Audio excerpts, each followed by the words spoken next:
Ça commence bien. Bonjour, bienvenue pour cette dernière conférence de Rennes en Jeu. Dimanche après-midi, il y a un peu de monde, merci beaucoup. Donc on a un super thème pour cette conférence, jouer pour faire société, les jeux vecteurs d'éducation populaire, ni plus ni moins. On a 1h30. Ah, le sous-titre, ouais, comment le jeu, sous toutes ses formes, peut être un catalyseur de partage, d'émancipation et de changement. Et je vous ai fait une petite application à Canva d'un point levé avec 2 dés roses. C'est pas une IA, c'est moi qui l'ai fait. Ça m'a pris 2-3 heures au moins. C'est raté, mais c'est mignon. Pour en parler, j'accueille Jeannie Barnier, puis Marion Damariac et Pierre Chardron. Vous vous présenterez au fur et à mesure de vos activités pour la conf. On ne va pas faire une grosse présentation, hein.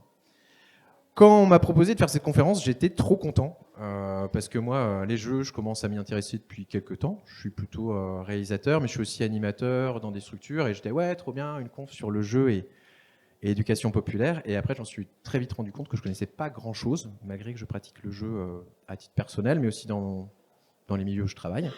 Donc j'ai commencé à fouiller un petit peu sur Internet et la conférence, voilà, vous allez bien voir, c'est pas une conférence d'universitaire, c'est pas une conférence de spécialistes.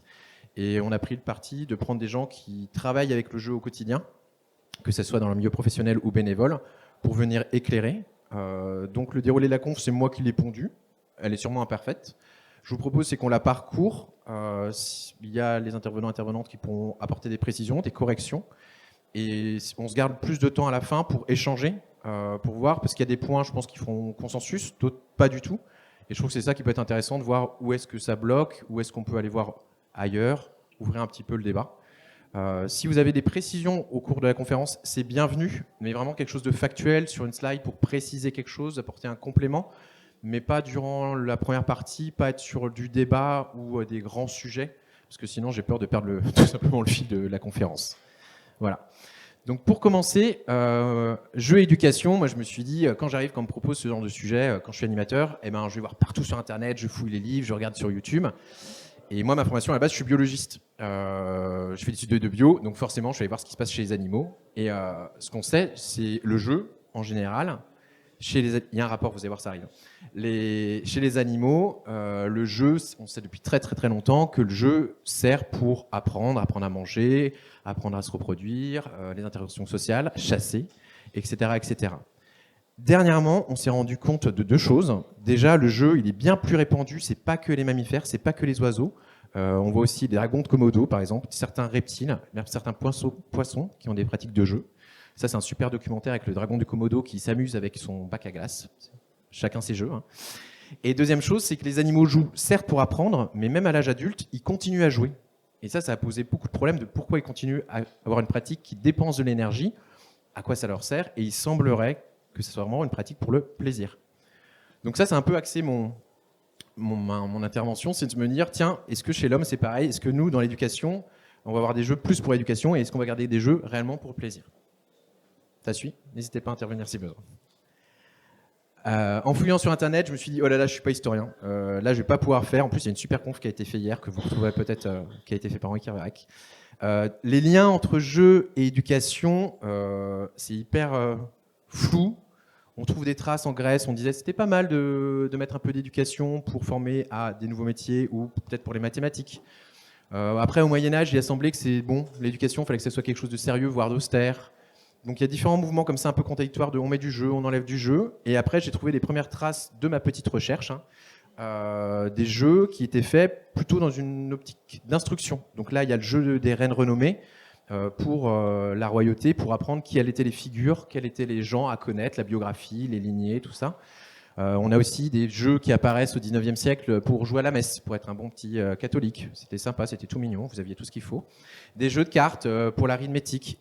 Ça, on était plutôt chez les enfants. Et chez les adultes, je ne parle pas allemand ou autrichien, je ne sais pas comment on prononce ce terme. Donc l'ancêtre des jeux de guerre, des wargames, quelqu'un parle allemand ? Kriegspiel. Merci. Qui était là utilisé pour apprendre à faire la guerre. Donc là, on est quand même, pendant toutes ces périodes-là, on voit que le jeu est présent dans l'éducation, mais toujours avec une finalité d'apprendre mais apprendre des connaissances, des savoir-faire, mais pas pour comprendre. On n'est pas là pour critiquer, on n'est pas là pour autre chose. On est vraiment là pour apprendre quelque chose bêtement. J'ai vu vite fait aussi que pas mal de moments, le jeu il servait de support pour essayer de matraquer une vision. Donc là, c'était dans le cas de l'affaire Dreyfus. Au même moment, il y a un jeu qui est sorti qui était le jeu du traître. Le petit bonhomme qui est au milieu ressemble énormément à Dreyfus. Il est sur l'île du diable et avec un petit ruban, il faut l'empêcher de sortir. J'ai pas trouvé la règle du jeu. Et en parallèle, il y a l'Aurore, un journal qui avait sorti le jeu de l'affaire Dreyfus et de la vérité, qui est prendre le contrepartie total de l'affaire Dreyfus, vraiment qui défend Dreyfus. Donc pour petits jeux de société, on voit qu'il y avait l'intention de transmettre une vision du monde, une vision de cette affaire qui est complètement différente. On continue avec des messages, là c'était des messages publicitaires, un super jeu de loi qui est fait par Coca-Cola sur la santé. Vous pouvez y apprendre que si vous avez mangé une pomme verte, je pense que c'est verte au sens de pas mûre, hein, c'est pas une pomme verte, et vous reculez de quelques cases. Si vous avez traîné des pieds, vous reculez. Par contre, si vous allez brosser les dents, laver les mains, vous pouvez aller plus loin. Et on finit à 100 par une petite prière, et c'est très bien. Un autre jeu qui est plutôt pour la radioprotection. J'ai pas trouvé le détail des cases, mais je trouvais ça assez marrant de montrer le côté nucléaire à des enfants avec ces petites images. Ça me fait penser à la série de Tchernobyl, c'est un autre traitement, hein, chacun son style. Donc là encore, le jeu avec une intention de passer un message sanitaire, de protection. Et enfin, il fallait bien un petit point Godwin dans la conférence. Donc directement, le jeu, il a pu servir aussi de support de propagande. Donc c'est pas avec ces petits jeux qu'on a fait des parfaits petits nazis, mais ça a contribué au reste avec les films, avec les colos, avec l'éducation qu'on leur donnait. Les jeux sont sortis pour essayer de transmettre une idéologie. Donc là, c'est bombarder l'Angleterre. J'imagine, j'ai pas trouvé, il apparaît souvent dans des sites qui en parlent. J'imagine que c'est une sorte de petit show avec une croix gammée. On a le jeu Les Juifs dehors, où il fallait capturer 7 petits chapeaux juifs, les ramener au centre du village pour les expulser. Ça a été mis en place avant la solution finale. Et ce qui est assez ironique, c'est que le journaliste de l'époque a trouvé que c'était un scandale parce que ça faisait croire que c'était quelque chose de facile, de joyeux et lié au hasard, alors que les nazis faisaient un travail assez sérieux, méthodique. Donc le jeu ne rendait pas du tout hommage au travail qui était fait. Et ça a été un échec commercial. Donc voilà. Et l'autre, c'est une sorte de jeu de cap-là. Et parmi les figures qu'on pouvait faire le nom du Führer. Voilà. Je ne dirai pas ce qu'on pense. Mais vraiment le jeu, là, vraiment au support d'une propagande. Et vous allez me dire, les Duc-Pop dans tout ça. C'est ma spécialité, j'ai un peu digressé. Mais je me dis, c'est surtout que moi, je me dis, on se casse la tête en éduc-pop à foire des trucs. Des fois, on se dit, est-ce qu'on fait pas de la propagande et tout. Et je me dis, non, ça a été fait depuis très très longtemps, qu'on veuille porter des messages, qu'on veuille qu'à travers des jeux, on apporte des savoir-faire, qu'on apporte des compétences. Tout le monde l'a fait ou a essayé de le faire, d'un côté comme de l'autre, donc pourquoi s'en priver? Donc là, je vais plutôt montrer ce que j'ai fait et vous allez pouvoir intervenir, vu que vous intervenez dans des associations aussi. Comment le jeu, on le voit souvent dans les, comment ça s'appelle, dans l'éducation populaire, et je trouvais ça important d'abord de revenir sur une petite définition de l'éducation populaire que je vais lire et qu'on va pouvoir commenter, parce que souvent on parle d'éducation populaire, mais en fait on ne sait pas trop quoi mettre derrière. Vous voulez que je lise moi? Et non. On met plein de choses derrière. Et beaucoup de personnes se réclament d'éducation populaire et n'en font pas. Si par votre action, vous permettez une éducation complémentaire à celle qui est dispensée dans le cadre des structures traditionnelles ou institutionnelles. Quoi? Ça marche? Oui, ça marche. Du coup, dans ce que je viens de dire, on met plein de choses derrière. Là, c'est la définition qui donc a été réfléchie et créée par l'association des ludothèques françaises. Donc c'est celle qu'on a choisie parce que c'est celle sans doute qui t'a le plus parlé. Oui, et en lien avec le sujet direct. C'est pas forcément là d'où tu viens non plus, mais du coup, c'est une qu'on a choisie parmi plein d'autres. Voilà, juste pour préciser ça. Et sachant que dans plein de mouvements d'éducation populaire, les gens refusent de mettre une définition et ils sont plutôt, on est dans un mouvement et la définition change et tout, mais il fallait bien un point de départ. Donc, et l'ALF était un mouvement d'éducation populaire. Du coup, on a trouvé ça pertinent. Et qui travaille sur le jeu. Du coup, c'était parfait. Donc, c'était pas mal. Je vois Antonin qui prend des notes, ça me stresse un peu. Mais... Il y a une porte de sortie discrètement par là, si on a besoin. Si par votre action, vous permettez une éducation de chacun, chacune, pour chacun, chacune, qui permette à chacun, chacune de prendre conscience de sa situation. Si par votre action, vous permettez l'accès à différentes formes de culture, à chaque fois, il faut féminiser quand même, qu'elles soient ludiques, scientifiques, techniques, artistiques, quelle que soit la place qui leur est donnée dans les hiérarchies sociétales, symboliques ou institutionnelles. Si par votre action, vous accompagnez l'émancipation des personnes dans le développement un pouvoir d'agir qui permette à chacun de prendre sa place de citoyen-citoyenne et de s'inscrire dans une démarche de transformation sociale, alors votre action s'inscrit probablement dans les valeurs de l'éducation populaire. Bon courage. S'il y a un truc qu'on n'a jamais été doué en éducation populaire, c'est d'être concis et... Juste, on peut remettre un peu, vous, qu'est-ce qui vous paraît vraiment important? Et c'est peut-être là qu'on peut s'inscrire aussi. Comment vous êtes arrivé dans l'éducation populaire? Parce que vous avez un point commun tous les trois, c'est qu'à la base, vous vouliez être prof et vous avez tous bifurqué pour aller vers l'éducation populaire. Donc, j'aimerais bien savoir, par rapport à ces définitions et votre parcours, pourquoi vous êtes allé vers l'éducation populaire? Tu es en train de dire que l'éducation populaire, c'est que des enseignants finalement frustrés qui n'ont pas réussi la voie classique et qui l'ont pris du coup. Non, c'est un choix, assumé.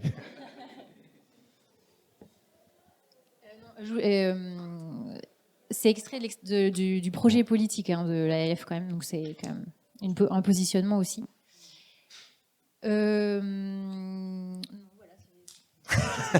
Si, en fait, j'ai contribué à ce travail aussi il y a longtemps, je ne sais même plus quand c'était.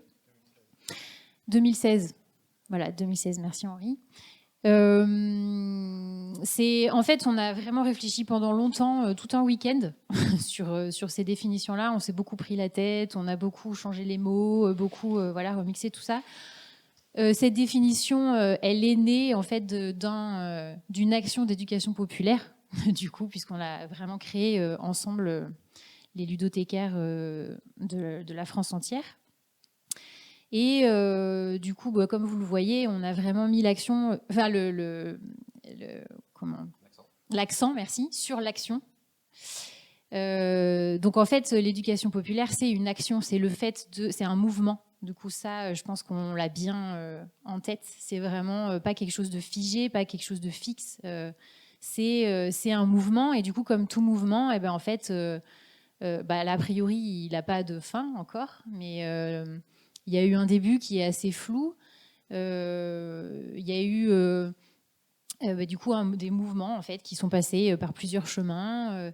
Il y a toujours plusieurs chemins en fait autour de l'éducation populaire.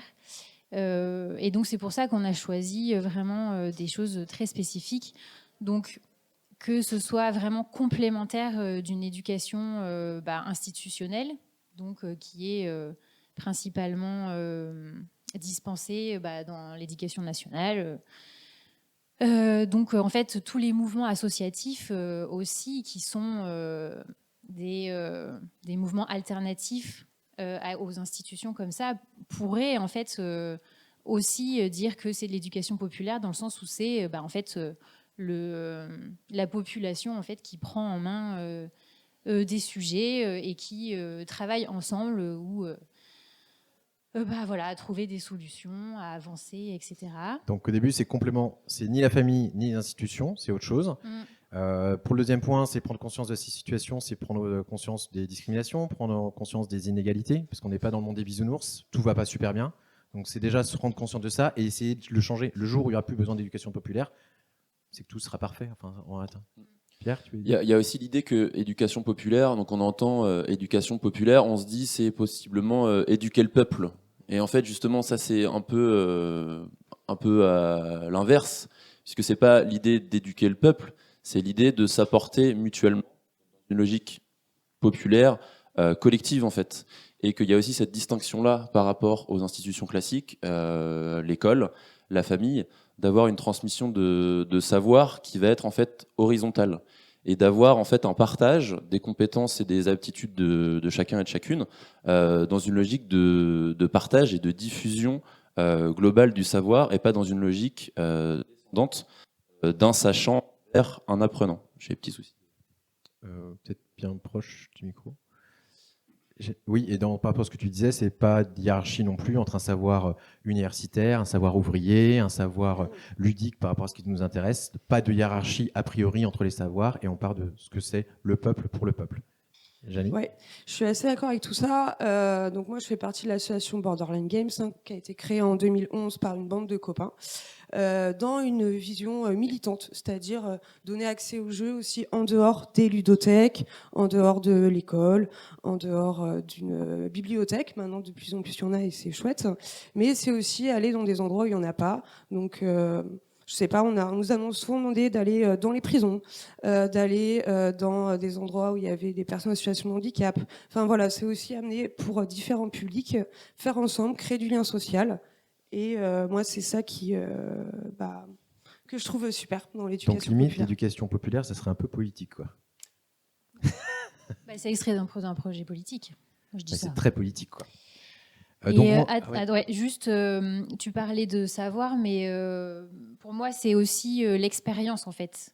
C'est par l'expérience qu'on apprend aussi. C'est pas forcément des savoirs qui sont donnés, c'est des expériences. Et du coup, ça fait aussi penser à qu'est-ce que c'est l'individu, en fait, dans le collectif. Et prendre conscience de sa situation, c'est prendre conscience de sa situation en tant qu'individu et qui je suis dans un collectif.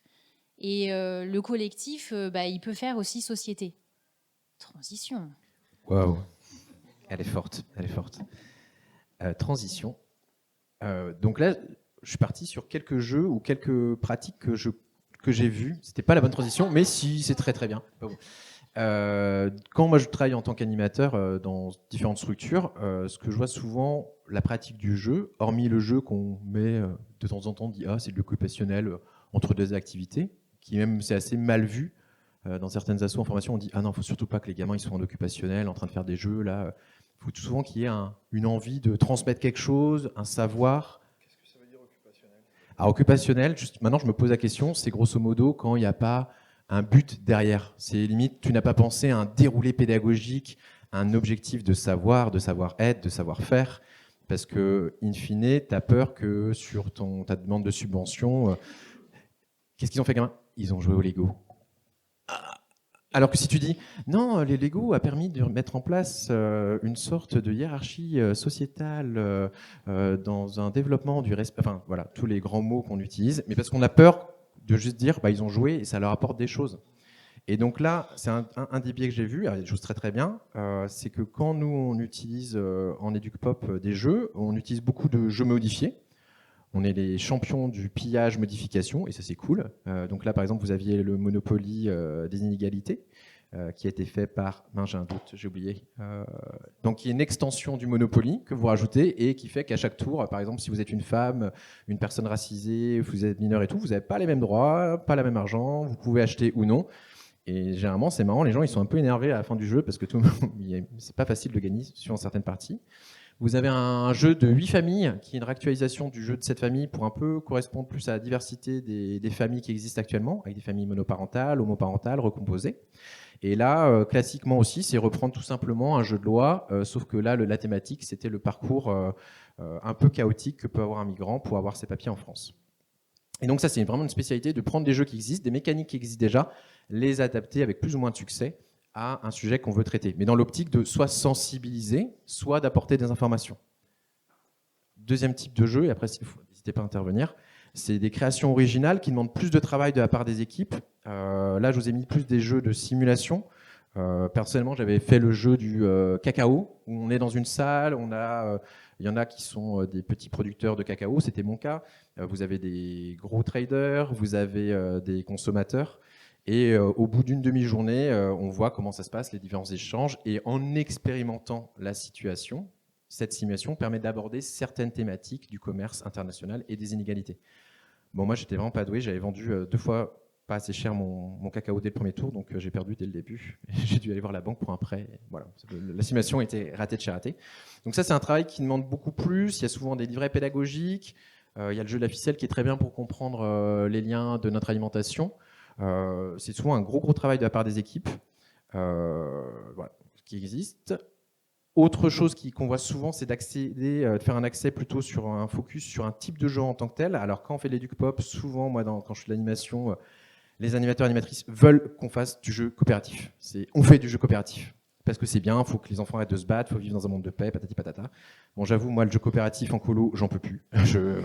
Les gamins, ils ont envie de se foutre sur la gueule, se dépenser, et ils n'ont pas forcément envie. Pourtant, ça peut être super méga bien, ça peut être super méga intéressant, mais ça dépend comment on l'emmène et pourquoi on l'emmène. Moi, faire des cabanes avec des gamins dans la forêt, ça peut être un jeu super intéressant et super cool. Et de temps en temps, suivant la culture ludique des animateurs, des animatrices, on va piocher dans les jeux d'édition pour travailler un peu ce qui est fait. Avec aussi des fois un peu le problème de dire, tiens, on prend un jeu d'édition, on le prend juste tel quel, et en fait c'est comme si on n'avait pas une plus-value pédagogique, on fait juste prendre, et je sais que moi j'ai certains animateurs animatrices qui ne se sentent pas à l'aise, c'est comme s'ils n'avaient pas fait quelque chose, c'est comme un peu l'équivalent, on a passé un DVD à l'école, quoi. Alors que pourtant ils vont souvent débriefer du jeu, ils vont l'accompagner, et je trouve que le travail il est déjà fait, quoi. Et dernier point, c'est quand le jeu est fait en co-construction. Alors ça, c'était des exemples d'une association à Marseille qui a travaillé à co-construire des jeux avec les publics concernés, des chercheurs et des chercheuses. Donc on avait un Monopoly sur les différents logements qui pouvaient exister à Marseille, hormis la situation pour des SDF. Un Wikipédia où ils se sont rendus compte que pour certaines personnes, Wikipédia, c'était compliqué à accéder. Donc ils ont vraiment fait un travail d'ingénierie, de design, d'animation pour comment, avec les publics concernés, on peut rendre Wikipédia accessible. Donc on trouve les PDF sur Internet, on peut les imprimer, c'est libre de droit la plupart du temps, donc c'est super, c'est génial. Est-ce que vous voyez par rapport aux exemples que j'ai donnés, des apports que ça peut avoir de jouer, Marion, je sais que tu en as, et des limites de vouloir jouer à des jeux qui nous apportent soit des connaissances, soit qui vont travailler des savoir-faire, mais des jeux où on a envie de mettre quelque chose dans l'animation. Si Marion commence, ça va y aller fort. Sur la question des apports, je pense qu'on peut faire une conférence, double conférence entière sur tous les bienfaits, que ce soit au niveau déjà cognitif, au niveau social aussi, au niveau... Il y a plein de choses.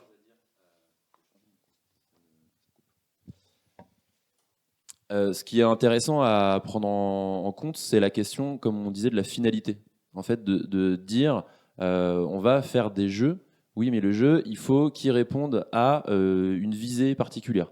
Il faut que ce soit un jeu, là comme le coopératif, où on va centrer sur une expérience différente, puisque qu'on voit quand on regarde des enfants jouer, un des modes de jeu vraiment qui est archi majoritaire, c'est le jeu compétitif. Donc ça va être l'idée de réinterroger une pratique, donc de réinterroger en fait une réalité.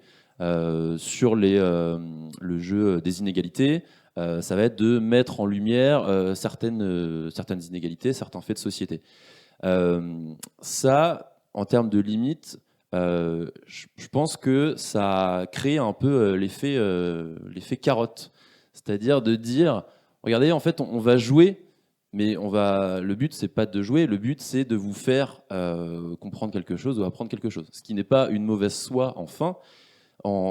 qui n'est pas une mauvaise fin en soi, mais il faut se poser la question de si on utilise le jeu de façon détournée comme ça, est-ce qu'à un moment, en fait, on va pas, le mot est fort, mais pervertir, entre guillemets, l'idée du jeu, dans l'idée avec des enfants, de se dire, ah, venez, on va jouer. Oui, mais en fait, quand tu nous dis on va jouer, en fait, on sait qu'on va faire un jeu où en fait, tu vas nous poser des questions sur la société, sur des choses comme ça, ce qui est une bonne chose en soi, mais que le jeu en lui-même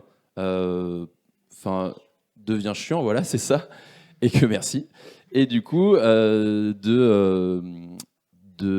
d'implémenter, comment je peux dire, de mettre une image un peu négative et de dire, en fait, là, ce jeu-là, c'est pas un jeu que tu veux nous faire faire pour qu'on s'amuse, c'est pas un jeu que tu veux nous faire faire pour nous divertir. Et de garder, en fait, cet aspect vraiment loisir et de cet aspect, voilà, ludique, pour ne pas dégoûter, entre guillemets. Moi, je suis bibliothécaire et il y a exactement cet enjeu-là, en fait, sur la lecture des enfants, des jeunes. Quand des jeunes viennent en bibliothèque, quand on leur dit, bah, tiens, ça c'est un roman d'aventure, ça voilà, c'est une BD, d'associer en fait forcément la lecture à l'école et à un processus d'apprentissage qui n'est pas, pour le coup, associé à du plaisir, et qui va être que bah non, en fait, là, c'est mercredi, je viens pas là pour faire de l'école. Et c'est vraiment cette idée-là, en fait, de garder cet aspect loisir et de ne pas créer des espèces de biais négatifs pour que ce soit associé à quelque chose de mauvais. Et c'est là que... Alors, du coup, vous l'avez peut-être compris, mais je suis ludothécaire. Voilà. Et c'est là que je vais donner la petite anecdote dont on a parlé avec Alan tout à l'heure, quand quand on induit fortement des enfants, quand on incite fortement des enfants à jouer à un jeu de société, quand une classe vient ou quoi que ce soit, et que c'était peut-être un peu laborieux, et qu'à la fin du jeu ils disent du coup on peut aller jouer maintenant. Bah là, en fait, ça révèle assez fort du coup que en fait les enfants quand ils jouent, ils ont besoin d'être libres en fait, sinon c'est plus du jeu. Et en fait, c'est ça que ça veut dire. Alors là, attention, je peux partir loin, faut m'arrêter. Vas-y, tranquille. Non, vas-y. Et en fait, si je parle du jeu de société, mais je parle du jeu de société parce que c'est de ça qu'on parle, mais pour moi, il a vraiment quelque chose en plus qui est très intéressant, c'est que il s'appelle jeu de société parce que c'est d'abord un jeu auquel on va choisir de jouer tous ensemble. En tout cas, pour nous, ludothécaires, on doit choisir de jouer. Et on choisit, donc les personnes choisissent de devenir joueurs d'un jeu dont ils n'ont pas décidé les règles. Les règles, elles sont données par le jeu, par l'auteur du jeu, et du coup, elles sont imposées. Donc, on va tous décider de jouer à ce jeu en respectant les règles. A priori, il y a des digressions bien sûr, mais a priori, on respecte les règles. D'ailleurs, si on ne respecte pas les règles, a priori, ça peut finir en pugilat. Bon, c'est pour ça peut-être qu'il y a des règles. Donc en fait, c'est ces règles-là, ce cadre-là, qui va garantir que le jeu, a priori, va bien se dérouler. C'est ça qui fait société. Nous, on vit dans une société avec des lois qui ne sont pas décidées par nous, qu'on respecte tous ensemble pour essayer de vivre bien ensemble. Je vais m'arrêter là.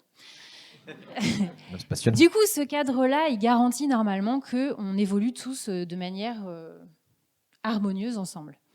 Et dans ce cadre-là, dans le jeu, chaque joueur va aller chercher de manière consciente ou inconsciente quelque chose dont il a besoin. Ça peut être valider des savoirs, valider des compétences ou vérifier qu'on les a validées plutôt.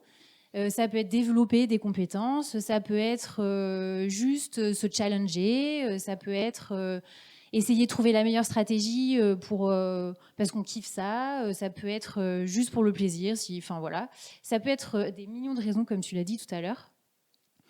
Et ça, pour moi, c'est ce qui fait l'éducation populaire du jeu, c'est ce qui fait que le joueur, en fait, il va chercher là à s'émanciper et il va chercher là à sa liberté, en fait, dans le jeu, malgré qu'il y ait un cadre et des règles qui soient imposées. Ça, pour moi, en fait, ça fait vraiment éducation populaire. Et en plus, on va le faire tous ensemble. Donc chacun, on va aller chercher des choses différentes et on va s'aider à aller les chercher à travers le jeu, quoi. Et du coup, ça fait que nous, les ludothécaires, on dit que le jeu, je sors le mot, il est autotélique. Autotélique, c'est un mot qu'on a appris à l'ALF, qui est magique. Personne ne sait ce que ça veut dire, mais je vais vous le dire. Ça veut dire qu'en fait, le jeu, il n'a aucun autre but que lui-même, en fait. Ah, c'est la deuxième il partie. se suffit à lui-même. Ouais. C'est la deuxième partie de la conférence. Mais du coup, c'est que... Voilà. C'est très bien. C'était la bande-annonce de la seconde partie de la conférence, si vous restez avec nous, qui vous a été teasée par Marion Damaillac. Janie, toi, par rapport à ce qui a été dit, des jeux où tu dis, ouais, il y a vraiment de l'apport, et des trucs, tu dis, ouais, c'est limite, là, on passe à côté complètement de ce qu'on devait faire en éducation populaire. Ouais, alors du coup, je suis aussi animatrice socioculturelle, c'est mon métier, forcément. Du coup, je travaille beaucoup avec des enfants, des familles et effectivement des bénévoles.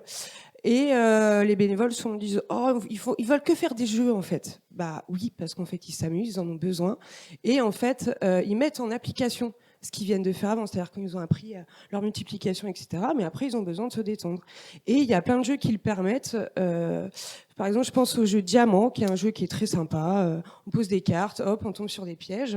Et on peut aussi se partager des trésors, donc des pierres précieuses. Et en fait, pour les partager, il faut faire des divisions. Eh ben oui, ils n'ont pas le choix. Et ils le font, et on va peut-être les aider. Il ne faut pas rester bloqué dans le jeu parce qu'on ne sait pas bien diviser. Mais en tout cas, c'est le rôle aussi des adultes de les accompagner et nous aussi de prendre du plaisir à jouer avec eux. Donc la notion de plaisir, de loisir aussi dans le jeu est très importante à mon sens. Et effectivement, il y a plein de jeux où on apprend des choses.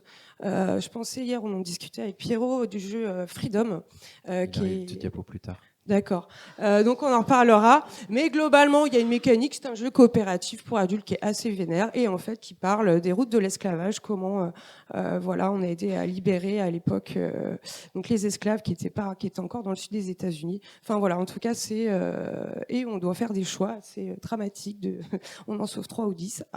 Et donc voilà, on apprend toujours des choses dans le jeu quoi qu'il arrive et c'est ça qui est super.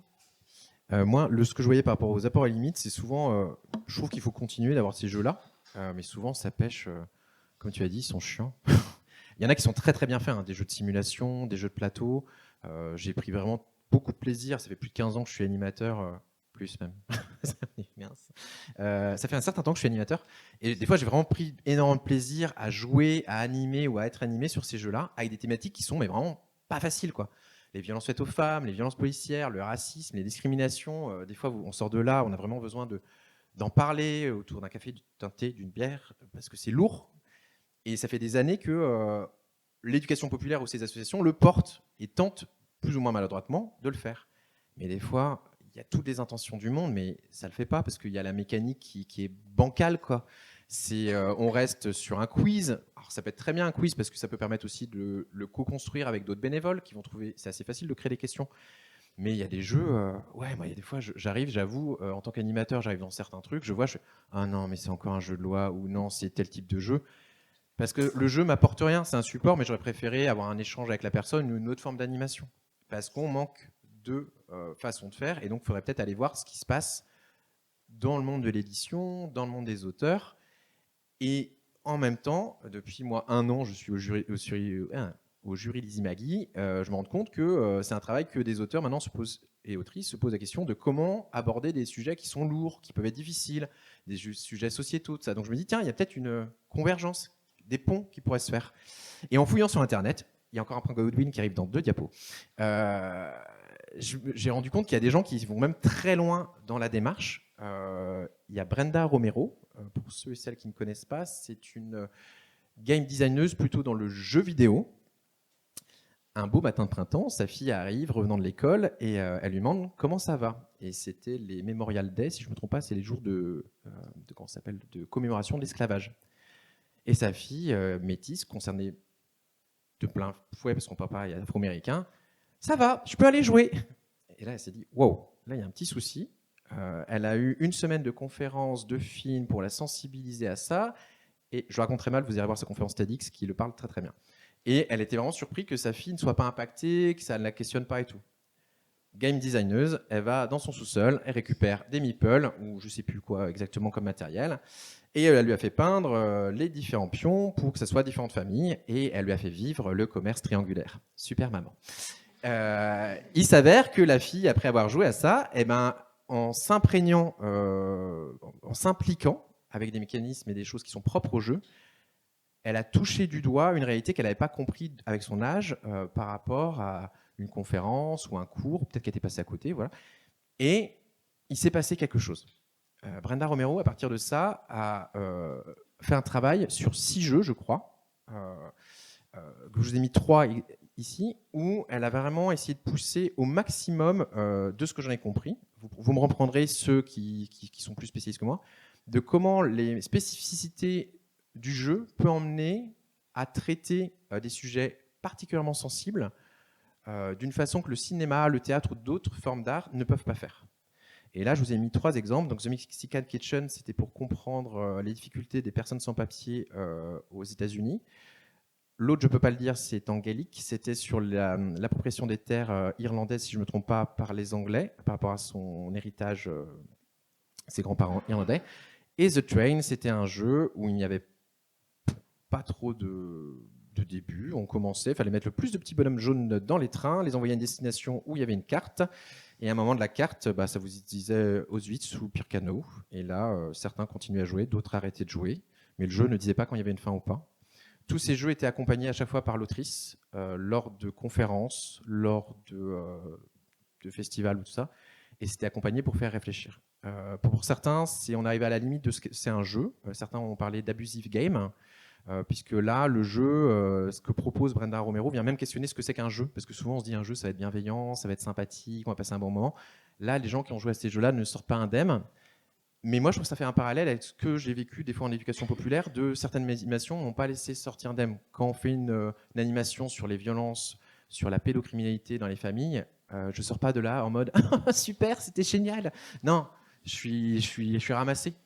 Et ce qui est marrant, c'est que là, je trouve qu'il y a un peu des convergences qui se passent. Alors là, ces jeux sont pas disponibles. Elle veut pas que ça soit distribué, hein, c'est pas le but.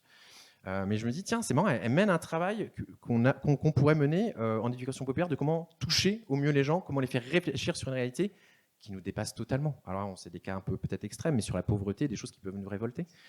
Et dans le monde de l'édition, il se trouve que il y a des jeux qui sont disponibles, qui peuvent traiter de thématiques assez lourdes. Moi, j'avais jamais entendu parler, il date de 2013, tu m'en as parlé hier. Si tu veux redire 2-3 mots sur ce jeu, mais tu en as déjà dit un peu. Ça a l'air fun. Ouais, c'est assez prenant hein, quand on joue à ça. Et en plus, il y a un enjeu. Hein, on se dit, on veut sauver le maximum de personnes, mais voilà, on gagne en tuant le moins de gens possible. Voilà, c'est sympa. Mais voilà, c'est un super jeu, et puis qui est coop. Hein, donc du coup, c'est aussi comment on s'organise ensemble pour faire avancer les choses, quoi. Donc c'est un jeu, par contre, niveau mécanique, ça marche. Tu prends peut-être pas du plaisir, mais enfin, c'est pas... On est un peu stressé, hein. Enfin, c'est pas, ouais, tu te dis pas cool, j'ai gagné des trésors. Non, on essaye de sauver des gens, et c'est vraiment ce qui s'est passé à l'époque. Et donc il y a des petits textes, etc., avec des faits réels, hein, des personnages. Enfin voilà, du coup, on passe un bon moment. Les moments fun. Et ce jeu, je sais qu'il a été, on me l'a redit, mais j'avais vu vite fait hier soir, ça a été utilisé comme support pour sensibiliser. Et là, ce qui est bien, c'est qu'aussi en tant qu'animateur, animatrice, médiateur et autres, médiatrice, c'est qu'on peut avoir le jeu et aussi après avoir un regard critique sur ce qu'il est. Bien sûr, c'est pas la réalité de ce qui s'est passé. Bien sûr, c'est une modélisation, ça ne montre pas tout, il y a un parti pris. Et là, en tant qu'animateur en éduc-pop, souvent ce qu'on fait, c'est que quand on regarde un film ou on regarde autre chose, on se contente pas de le regarder. On va le débriefer. T'en as pensé quoi ? Ah, c'est quoi tes ressentis par rapport à ça ? Ah, ça m'a stressé, j'étais pas à l'aise, tout ça. On n'est pas juste dans une consommation de l'objet, mais on va avoir un regard et on pousse le public à avoir un regard qu'il a déjà, mais qu'il n'ose pas forcément exprimer. Ouais, j'ai pris plaisir à jouer, mais enfin, est-ce que j'ai bien aimé être un gros salaud du Sud, esclavagiste ? Ça peut être compliqué. Et là, on est du on fait ça. Donc là, moi, je trouve ça hyper stimulant. Je me dis que en essayant de développer un peu sa culture ludique, dans la formation aussi des animateurs et animatrices, d'aller chercher dans le monde de l'édition, dans le monde des auteurs et des autrices, des propositions de jeux qui peuvent vraiment nous servir dans notre boulot d'éduc-pop, quoi. Tu veux dire rajouter quelque chose ? Continue. Et finalement, après tout ça, parce que là, on est vraiment dans on veut faire quelque chose avec le jeu, on veut faire avec le jeu. Moi, je me suis posé la question, et c'est mon cas. Moi, mes dernières années en tant qu'animateur, j'étais... laisser les gamins jouer comme ça quand il y a l'élu qui arrive ou il y a le responsable de... c'est pas que je me sens pas à l'aise, mais je suis tout le temps un peu de mauvaise foi, essayer de justifier, trouver un truc et tout, mais pas être capable de dire, mais en fait, ils sont en train de jouer, voilà quoi. Enfin, ou bien ça va être, c'est pour leur rythme, ils sont entre 1h30 et avant la sieste, je leur autorise un temps de jeu libre, mais c'est tout le temps avec, il faut qu'il y ait quelque chose derrière, il y a tout le temps une pensée, c'est pas assumé, quoi. Donc c'est pour ça que je vais faire un petit focus, et je sais que ça tient à beaucoup d'entre vous, de juste en tant qu'animateur, animatrice d'éduc-pop, de se dire c'est pas grave et c'est super méga bien de défendre le jeu pour le jeu, quoi. Donc j'ai mis quelques exemples, mais on revient surtout sur vos pratiques à vous. Ça marche plus. Juste une petite définition, c'était celle de l'ALF, si je ne me trompe pas, qui disait que le fait de jouer présuppose une action libre, gratuite, fictive, réglée et incertaine. Vous voulez rajouter des petits trucs, des compléments par rapport à ça ? C'est pas la vraie définition. Mais il y avait tout un pavé après qui prend 2 pages. Donc. Dans le côté fictif, moi, il y a un point que j'avais lu dans je ne sais plus quelle définition, sur le côté justement d'inconséquence. C'est-à-dire qu'on va se mettre dans une position de jouer un rôle qui n'est pas le nôtre dans la vraie vie. Et de dire que peu importe l'issue du jeu, qu'on perde, qu'on gagne, il ne doit pas y avoir de conséquences dans la vie réelle. Et ce recul, en fait, ce détachement par rapport à la réalité, va permettre du coup de s'exprimer, de faire appel à des parties de soi qui ne sont pas celles que l'on utilise dans la vraie vie. Et ça, je trouve que c'est quelque chose de très important aussi. Dans l'exemple précédent de Freedom, il y a un côté aussi, est-ce que si je joue un esclavagiste ou quoi, alors je connaissais pas ce jeu-là, en fait, c'est pas ça, c'est l'inverse. Tu sauves. Oui. Pour sauver... Ok. Ok. Et donc dans l'idée de... voilà, ce que je voulais dire en fait, c'est que le rôle que je vais avoir, là dans l'occurrence c'est un jeu à visée pédagogique, mais si je joue un salaud dans un jeu, un jeu à rôle caché par exemple, dans un Cerber, dans un, je ne sais pas, un Time Bomb, en fait je joue un personnage. Et ce personnage-là ne va pas donner une image de moi tel que je suis dans la vraie vie. Et ça, c'est important en fait de le prendre en considération dans la notion de liberté en fait, et vraiment ce côté fictif. C'est un rôle. Oui, du coup, pour abonder dans la définition, le côté gratuit, c'est ce qu'on disait tout à l'heure, c'est que du coup, le jeu, il doit pas. Enfin, encore une fois, ça, c'est aussi une définition que les ludothécaires utilisent beaucoup, mais il peut y en avoir d'autres. Mais en tout cas, nous, dans notre pratique du jeu, et je pense que pour vous aussi, c'est gratuit. Donc en fait, il n'y a pas d'objectif. En fait, il n'y a pas d'objectivisation derrière. Donc si un enseignant, parce qu'ils aiment bien ça quand même, viennent nous voir et en nous disant, bah voilà, là, on est en train de... Ah bah tiens, je vais parler de la coopération. Combien de fois ça nous arrive d'avoir des enseignants qui nous disent ouais, ma classe c'est n'importe quoi, ils se tapent tous dessus, c'est hyper compétitif, on n'arrive pas à coopérer, c'est n'importe quoi. Est-ce que vous pouvez nous conseiller un jeu coopératif s'il vous plaît ? Du coup, je me dis, si on fait jouer à ces enfants qui n'arrivent pas à coopérer un jeu coopératif avec un objectif derrière de les faire coopérer, ce n'est pas gratuit. Du coup, ce que moi je dis, c'est pas ça qu'il leur faut. Ce qu'il leur faut, c'est jouer à des jeux compétitifs. Parce que du coup, ils vont pouvoir exprimer ce besoin d'être en compétition. A priori, c'est humain. Mais dans le jeu, qui n'a pas de conséquences sur la réalité, qui est fictif, et donc ils vont pouvoir se rendre peut-être un petit peu plus disponibles pour coopérer dans la vraie vie. Peut-être. Éventuellement. Mais ça, on ne le sait pas et on n'a pas envie de le savoir à la limite. Mais en tout cas, c'est vraiment ça notre démarche. Régler, eh ben, en fait, ce n'est pas que le jeu de société qui est réglé. Donc là, je vais parler de toutes les autres formes de jeux. Nous, les ludothécaires, on en a à peu près 4. Donc il y a le jeu, le jeu d'exercice. Donc le jeu d'exercice, ça comprend le jeu d'éveil, les jeux moteurs et tout ça.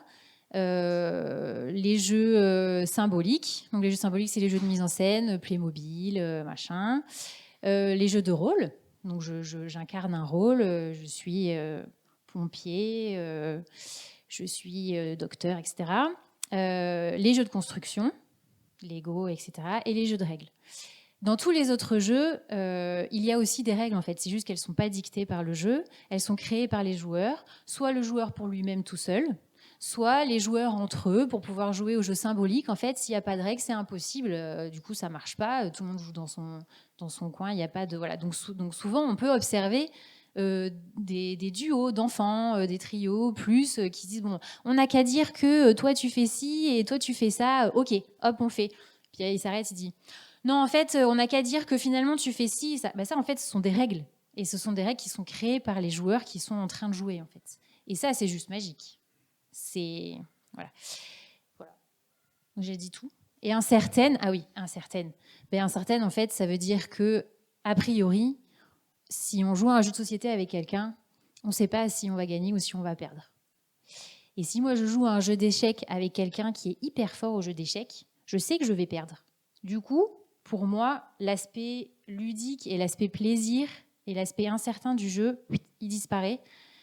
Et du coup, j'ai pas très envie de jouer avec quelqu'un qui joue hyper bien aux échecs, parce que je sais que je vais perdre. Voilà, c'est ça que ça veut dire incertaine. C'est que l'issue est incertaine. On ne sait pas ce qui va se passer à la fin. Ça aussi, c'est magique. Et donc ça, cette façon de voir le jeu, comment vous le mettez en place par rapport à vos structures, même si vous n'intervenez pas que dans ces 3 lieux, il y a ludothèque, bar et bibliothèque. J'ai pris ce que j'ai trouvé sur Internet. Hein. Bibliothèque, c'était plus soft, j'ai pas trouvé. Ludothèque, t'en as un petit peu parlé, on peut peut-être commencer par les bars. Pourquoi? Parce que moi, tout de suite, au début, je me suis dit, bah, des jeux dans les bars, moi j'ai toujours vu des fléchettes, du billard, enfin, quoi ça change, tu vois? J'étais un peu. Oui, on peut partager le micro. Ouais. Du coup, oui, avec Borderline Games, nous, on s'est dit, on n'est pas un club de joueurs, nous, on est animateur de jeux, déjà. Hein, c'est une grosse différence avec d'autres associations qui font aussi des trucs super. Et donc, nous, on a pris le parti pris d'aller dans des bars, donc des lieux qui sont aussi des lieux de socialisation. Il y a des gens qui passent. Effectivement, dans la bar, on peut boire un coup, mais on peut aussi faire des jeux. Donc on organise des soirées, les gens n'ont pas besoin de s'inscrire, c'est libre. Il n'y a pas besoin non plus forcément de consommer. Bon, après, chacun fait ce qu'il veut. Une Montalo, c'est très bien aussi. Et puis, et donc, il y a aussi les bars à jeux, hein, évidemment, qui existent, mais où il y a peut-être d'autres règles, effectivement, on consomme, puisqu'il y a des jeux sur place. Et donc, ça vaut de l'argent, hein, les jeux, forcément. Donc, c'est un prix. Et donc oui, dans les bars, en fait, à 20h, c'est plus sérieux effectivement qu'à 23h. Mais en tout cas, ça permet à des gens de se dire, tiens, des jeux, ça faisait longtemps que je n'avais pas vu, tiens, et si j'essayais un truc, là, je discutais avec mes potes, puis ah ouais, peut-être après on fera un jeu. Et donc c'est un peu plus, c'est détendu. Bon, c'est des fois aussi un peu bordélique, hein, évidemment, inverse se renverse, mon Dieu, catastrophe. Mais bon, on s'amuse quand même beaucoup. Et voilà, emmener des jeux dans des endroits où il n'y a pas forcément de jeu et rencontrer des nouvelles personnes, tout simplement. Donc il y a des gens qui viennent tous les soirs, il y a des gens on verra une fois. Et de plus en plus, on voit des gens arriver seuls. Et ça, c'est chouette, hein, même des profils du coup qu'on voit peut-être un peu moins. Je pense à une femme de 40 ans qui a laissé ses enfants à la maison. Et elle s'autorise à venir et puis elle nous fait confiance parce qu'elle sait qu'on va animer un jeu. Elle va pas rester seule, il y aura d'autres personnes et c'est très intergénérationnel. Aussi bien des étudiants que des retraités, que des gens de tous les âges. Et ça, c'est chouette aussi. En fait, l'idée, c'est de s'adapter, de dire quelle est votre pratique actuelle, qu'est-ce que vous connaissez, qu'est-ce que vous aimez, est-ce que vous avez envie un peu de faire un petit remue-ménage ou juste de rigoler, petit jeu d'ambiance ou plus gros jeu de plateau. On s'adapte aux personnes et puis on fait ensemble. Est-ce que la personne est seule? Est-ce que quelle est son envie? Coop, pas coop? Et voilà, et puis ça tourne et ça marche super bien. Et notamment, il y a eu la semaine en jeu là dernièrement avant le festival et ça a ramené beaucoup de publics qui ont osé du coup aller dans des nouveaux lieux aussi parce que c'est aussi découvrir des nouveaux endroits et que dans les bars, il y a des jeux, mais il y a des concerts, il y a du tricot, il se passe plein de choses. En tout cas, à Rennes, on a plutôt une culture du bar et dans les bars, il se passe pas mal de choses, dont des jeux. Donc là, c'était vraiment, avant de passer à la bibliothèque, c'était vraiment socialiser un peu et autoriser des gens qui ne seraient pas forcément allés dans le bar ou même des gens qui ne seraient pas forcément vers le jeu. Et c'est là que ça se passe un peu dans du pop. C'est juste d'être le petit déclencheur qui permet à des gens d'avoir une nouvelle pratique, une autre pratique ludique et de rencontrer, que les gens se rencontrent, mais vous le permettez grâce au jeu. Ok. Et, petite précision, c'est le soir, donc après le boulot. Parce que quand on travaille et qu'on ne travaille pas dans une ludothèque, on n'a pas le temps de jouer. Bon, dans une bibliothèque, on ne fait pas que jouer, évidemment. Non, mais voilà, en tout cas, c'est aussi des horaires qui sont décalés et qui sont accessibles en permanence, quoi. Pierre, toi, je sais que tu fais dans les bibliothèques. Alors moi, je suis resté au stade de bibliothèque quand j'allais au collège et que fallait juste se taire. Alors maintenant, je sais que les bibliothèques ont beaucoup évolué. Il y a des pratiques de musique, il y a des jeux vidéo, il y a plein de choses qui se passent. C'est des espaces de travail. Toi, à quel moment tu t'es dit, ou comment tu t'es dit, tiens, on va mettre des jeux qui peuvent être bruyants, c'est un peu le bordel, en bibliothèque. C'est quoi le lien et pourquoi mettre des jeux en bibliothèque, quoi? Déjà, en fait, le mot bibliothèque, donc, il fait référence à un endroit où il y a des livres. Et en fait, c'est assez rare maintenant d'aller dans une bibliothèque, une vraie bibliothèque, puisque en fait, toutes les bibliothèques sont des médiathèques. C'est-à-dire qu'il y a tout type de médias, quasiment, du livre, de la musique, du cinéma. Maintenant, on peut emprunter des instruments de musique, on peut emprunter du jeu vidéo, on peut emprunter des appareils de lecture sonore, des journaux, enfin voilà, tout un tas de choses. Et c'est l'idée que pourquoi mettre du jeu en bibliothèque? Il y a déjà les ludothèques qui existent. Les bibliothèques n'ont pas vocation à devenir ou à remplacer ou à devenir de nouvelles ludothèques. Mais en fait, la médiathèque rassemble l'ensemble des objets culturels de la culture au sens large avec un grand C, et de se dire le jeu a sa place au même titre que tout, que la littérature, que le cinéma, a sa place en tant qu'objet culturel. Donc d'apporter du jeu en bibliothèque, ça permet déjà ça, cette reconnaissance-là culturelle, et ça va permettre, comme tu disais dans la fonction sociale, de faire se rencontrer des gens, parce que les bibliothèques sont vraiment des lieux de mixité sociale notamment.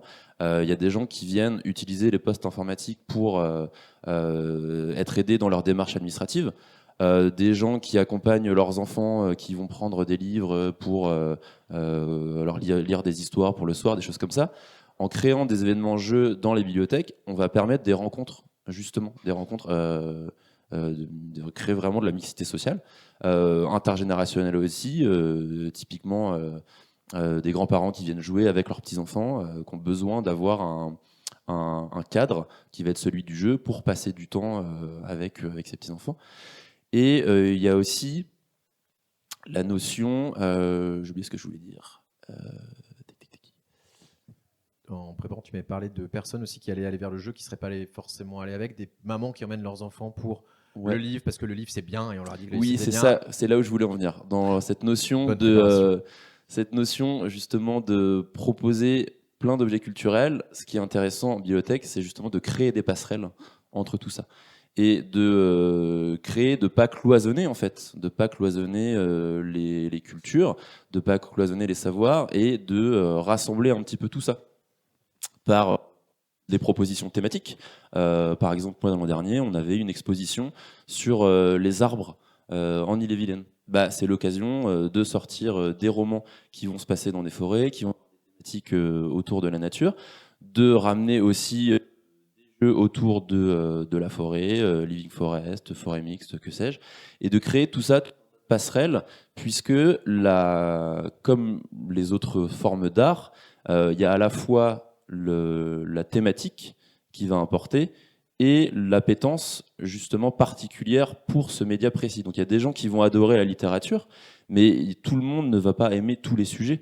Et du coup, être aussi là, une façon de faire découvrir aux gens le jeu de société.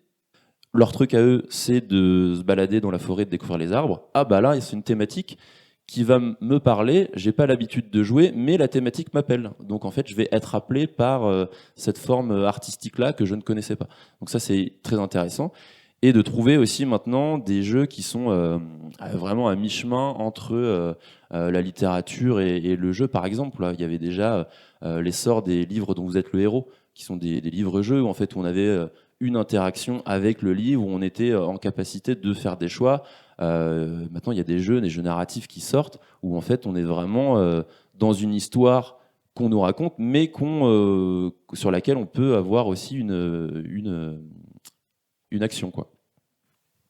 Et toi, Marion, sur les ludothèques, depuis le temps que tu travailles à ludothèque, ça fait une dizaine d'années à peu près. Ouais. Actuellement, comment tu vois de ta pratique de vraiment les jeux par rapport à l'éducation populaire, comment dans la ludothèque ça prend corps? Est-ce que tu es enfermé dans ta ludothèque? Est-ce que tu accueilles les gens? Enfin, comment ça se passe? C'est les gens ils viennent spontanément? C'est tu fais des actions, tu réponds aux profs à des demandes, des appels à projets? Enfin, c'est quoi ton métier? Okay. En 3 phrases, parce qu'il faut qu'on fasse synthétique, et en dansant pour dynamiser la conférence. C'est quoi mon métier? Alors, petite question. Ouais. En fait, les ludothèques, ça a plusieurs missions. Elles n'ont pas toutes les mêmes. Elles n'ont pas toutes les mêmes statuts. Elles n'ont pas toutes les mêmes professionnels. Du coup, elles se dirigent vers des choses, selon les professionnels qu'il y a dedans. Du coup, je vais plutôt parler de moi, ce qui m'importe en tant que ludothécaire, et c'est sans doute la couleur que je donne à la ludothèque dans laquelle je travaille. Ce qui est important pour moi, en fait, c'est... Donc, on fait de l'accueil, comme en bibliothèque. Il y a des heures d'ouverture, les gens viennent jouer sur place, empruntent des jeux, repartent heureux, on espère. On fait des animations dans les écoles, dans les centres de loisirs, dans les EHPAD, enfin partout. Le jeu peut s'immiscer partout, donc en fait potentiellement partout, si seulement on avait plus de temps. Et de moyens. Et des moyens. Ouais, des moyens, bon. On peut aussi faire de l'accompagnement. En fait, on est un lieu ressource pour tous les autres types de métiers aussi qui travaillent avec les enfants, les personnes âgées, voilà. Donc voilà, c'est toutes ces missions-là. Ce qui est important pour moi, en fait, c'est que les ludothèques restent un lieu dans lequel la personne, en fait, peut s'émanciper et être libre de choisir à quoi elle joue. Et du coup, comme je disais tout à l'heure, en fait, d'aller chercher ce qu'elle veut. Et donc le jeu sur place, en fait, pour moi, il est vraiment primordial parce qu'en fait, on invite les gens à aller jouer. Et on voit la ludothèque se transformer en fait au fur et à mesure que les gens ont une action dessus. Et en fait, ça, c'est vraiment super. Et en fait, c'est ça pour moi qui fait l'éducation populaire. Et c'est aussi un des rares lieux dans lequel justement on pose aucun objectif à part celui d'être libre et de s'émanciper. On n'attend rien en fait des gens qui viennent. On n'attend rien d'eux. À la limite, on attend que ils viennent chercher, ils viennent trouver ce qu'ils cherchent ou qu'ils viennent juste prendre du plaisir, juste être là, de repartir quand ils en ont envie. Et voilà, il n'y a pas d'attente en fait, de résultat. Et ça, pour moi, c'est hyper précieux. Et c'est aujourd'hui l'un des rares lieux, peut-être avec les bars. Les bibliothèques, elles ont un peu une histoire qui tâche un petit peu, mais Débrouille-toi pour toi. Allez. Mais ils tentent On a fait vraiment une heure, très ça fort. se passait bien jusque-là, c'est pas mal. Non, mais sinon, c'est Merci pas Marion. c'est pour ça qu'il y a les médiathèques aujourd'hui. Et ce que tu dis, en fait, c'est des nouvelles façons de voir en fait ces lieux-là. Donc, on va quand même malgré tout vers ça. Mais voilà, clairement, c'est ce qu'on retrouve pas à l'école, c'est ce qu'on retrouve même plus vraiment à la maison. Parce qu'en fait, les gens viennent encore nous demander des jeux éducatifs. Oui, mais quand même, tu vas pas emprunter un aspirateur pour mon fils. Oui, mais quand même, bon là, il est dyslexique. Est-ce que vous avez pas... Bon, je vais prendre Tic Tac Boom. Dyslexique, Tic Tac Boom. Non, peut-être. Il aime pas trop jouer. Tu m'étonnes. Enfin voilà. Donc, en fait, c'est vraiment toujours ce truc entre... On est en capacité de savoir ce que le jeu peut apporter, quelles compétences il pourrait développer, parce que ça fait partie de notre métier. Mais en même temps, on préserve le jeu de ces récupérations-là, qu'elles soient pédagogiques, éducatives, santé, tout ça. Donc en fait, on oscille toujours un peu entre les deux, ce qui n'est pas toujours très confortable, parce que ce n'est pas une position très facile à défendre tout le temps. Et la preuve, on a encore du mal à se faire connaître. Encore quand je dis je suis ludothécaire, bibliothécaire, c'est bien. Voilà. Encore aujourd'hui, alors que ça fait combien de temps que ça existe les ludothèques, Antonin ? Voilà, en France, une 50aine d'années. Vous êtes bon en com, quoi. Là, ça, c'est la LF. Sur ce que je vois, on va passer, parce que ça fait directement écho après, c'est qu'en fait, vous proposez à chaque fois des lieux, des temps, mais en fait, c'est pas si compliqué que ça par rapport à ce que je prenais au début de la conférence, où on se prend la tête à vouloir faire souvent des contenus pédagogiques avec des visées, où on sait même pas si on va atteindre notre cible, et il faut être humble parce que c'est pas en une séance que tu vas faire que les gens ne seront plus racistes et qu'ils seront contre les discriminations. Sinon, ça se saurait. Et pourtant, c'est ce qu'on met mot pour mot dans nos appels à projets, parce que c'est ce qu'on nous demande. Et en parallèle, je suis allé revoir ce qui se passe dans les éducations environnement, dans la reprise un peu du territoire urbain. C'est vrai qu'en éducation à l'environnement, il y a des choses qui apparaissent. Par exemple, les terrains d'aventure, il y en a à Rennes. C'est juste redonner un espace où les enfants, ils prennent des planches, des marteaux, de la scie. C'est coupant, ça peut être dangereux, mais ils s'éclatent. C'est juste leur donner un temps. Autre chose que j'ai vu, là, les initiatives Playing Out, avec mon superbe accent anglais, c'est juste, on ferme la rue, et waouh, les gamins prennent un ballon, prennent des craies et vont jouer spontanément dans la rue.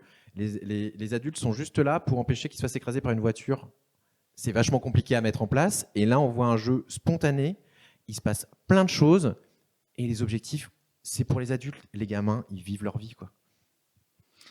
En fait, ce qui est dingue, c'est que on l'a vu au tout début, le jeu, en fait, c'est nécessaire dans le développement de la personne, de l'humain, mais aussi des animaux. Nous sommes des animaux ? Non, c'est un autre débat. On ne rentre pas dans ce débat. Et ça, en fait, je crois qu'aujourd'hui, en plus, avec les études sur les neurosciences, tout ça, plus personne peut dire l'inverse. Mais on est quand même obligé, aujourd'hui, de créer des espaces où on joue, en fait. Un jour, je discutais un peu de tout ça avec quelqu'un qui n'aime pas jouer, qui est intéressé par le métier que je fais, tout ça, mon compagnon pour tout vous dire, et il me dit, non mais en fait, si tu me dis que le jeu c'est nécessaire dans le développement de la personne, ça, mais à quoi ça sert les ludothèques? Du coup là j'ai failli faire, mais après ça m'a fait réfléchir, je me suis dit, mais c'est une excellente question en fait. Pourquoi on est obligé de fermer des rues pour laisser jouer les enfants? Pourquoi on est obligé de créer des espaces où on préserve le jeu? Pourquoi on est obligé de faire ça alors qu'on dit que le jeu est en fait nécessaire dans le développement de la personne et que tout le monde a besoin de jouer? C'est qu'en fait, à un moment donné, le jeu, en fait, il a été mis à mal.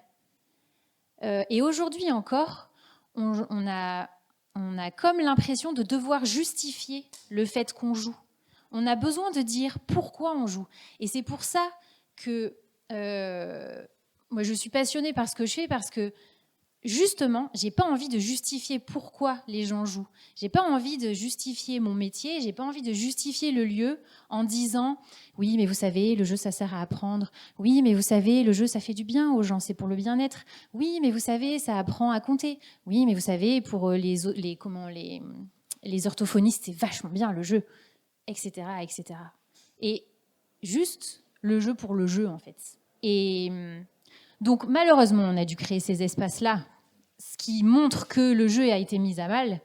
Mais aujourd'hui, c'est fait. Le jeu a été mis à mal. Et du coup, ces espaces-là, c'est encore les seuls qui préservent cette manière de jouer.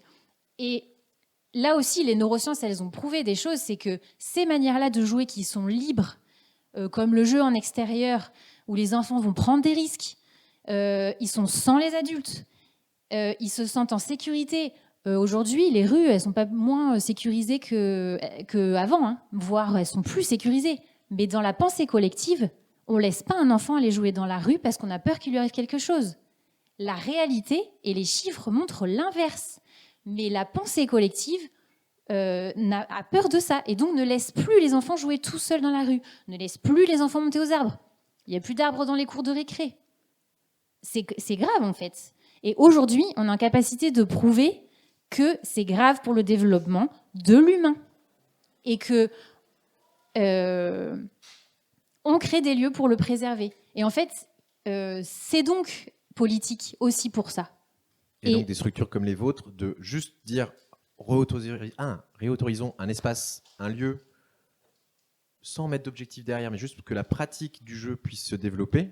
Garanti par un cadre. Garanti par un cadre, c'est déjà un acte d'éducation populaire hyper fort.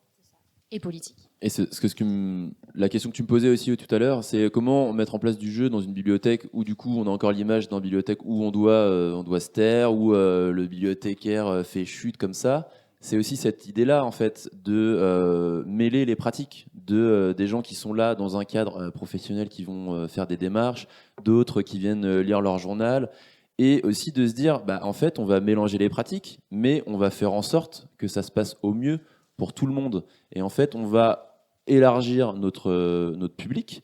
Et c'est aussi ça, faire société. C'est-à-dire qu'il y a des gens qui viennent chercher des choses différentes, mais on va faire en sorte que ça se passe au mieux pour tout le monde. Et que chacun puisse y trouver son compte. Et que chacun puisse aussi basculer d'une activité professionnelle juste à une activité ludique à côté. Et c'est aussi ça, en fait, fédérer et permettre le collectif et la vie ensemble, en fait, quoi, tout simplement. Super. T'as plein de choses à dire. Ah pardon, excuse-moi, je partais. Non, mais j'ai mis des slides, tu vois, je les zappe, je voulais parler du public, bon, on s'en fout. Valoriser les pratiques populaires, on zappe, on pourra en reparler, pas être. Je voulais juste arriver, piste, page blanche, parfait pour vous. De là, je vous donne une baguette magique par rapport à vos lieux où vous travaillez, ou vos structures. Un projet, mon Dieu, projet, ça y est, tu vois, méthode de projet. Une envie de jouer, de faire jouer, développer. Tu avais parlé des publics de prison, d'aller vers d'autres publics, peut-être publics dans la rue. Vos envies, du fond, même si c'est pas réalisable. Il y a des subventions à la clé ou... À la ville de Rennes, la région, je connais personne pour l'instant, mais ça s'est retransmis, donc on pourrait faire un petit clin d'œil, mais oui. Parce qu'il faut des moyens, bah oui, sinon c'est que des bénévoles qui font ça, mais vous n'avez pas 3 heures.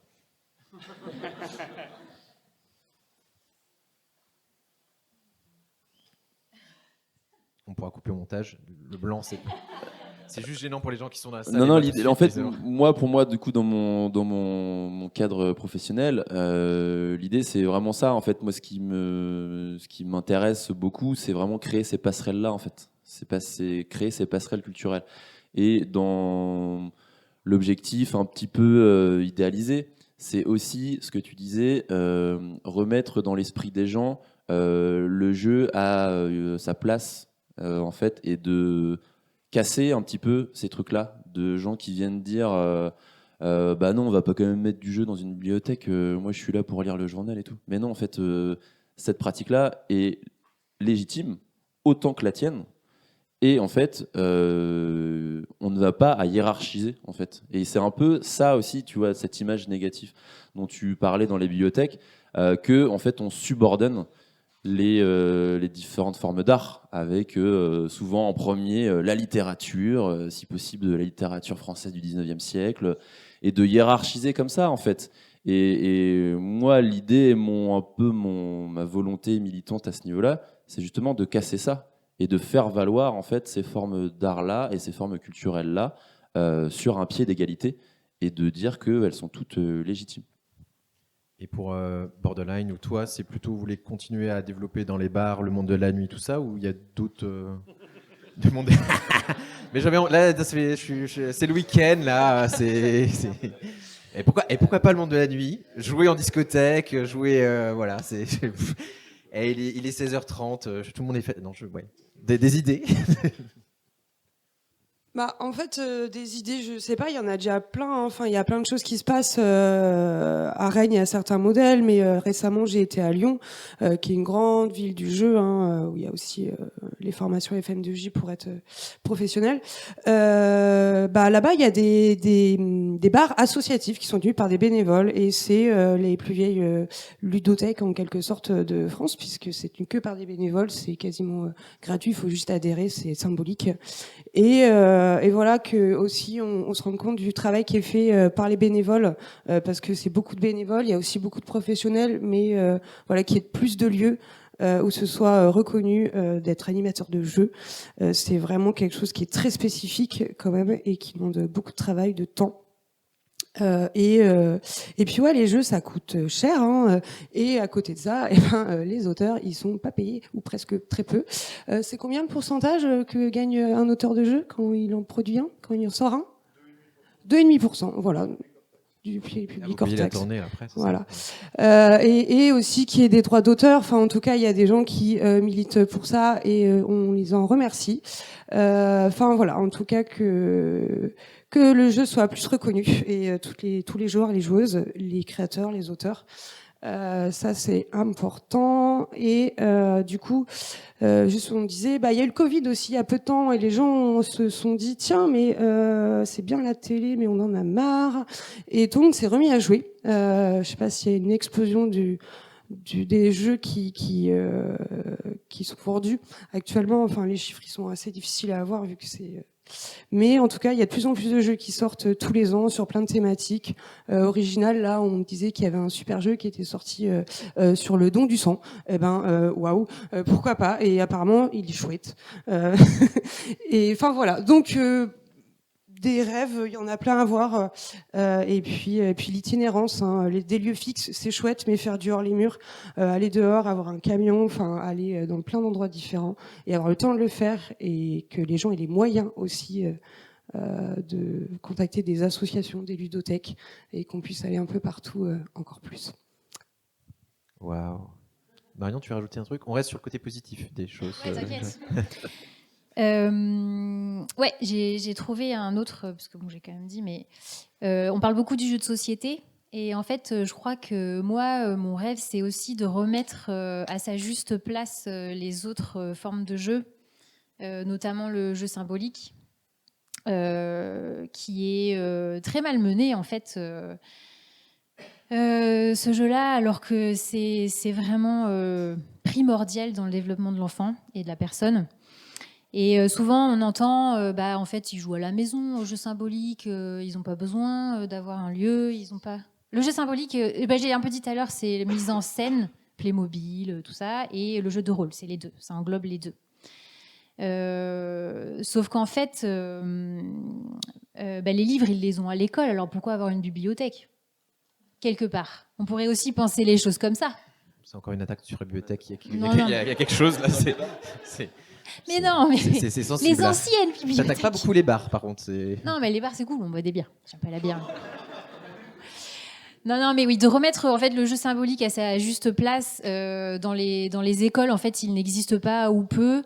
Les enseignants nous disent mais à quoi ça sert, ils l'ont à la maison. En fait, ça sert qu'à la maison, ils sont pas 10 élèves du même âge, des pairs en fait, pas hier, à jouer au même jeu, à construire les règles comme on disait tout à l'heure. Donc voilà, c'est vraiment ça. Je pense que c'est quelque chose qu'on oublie et qu'on oublie de préserver.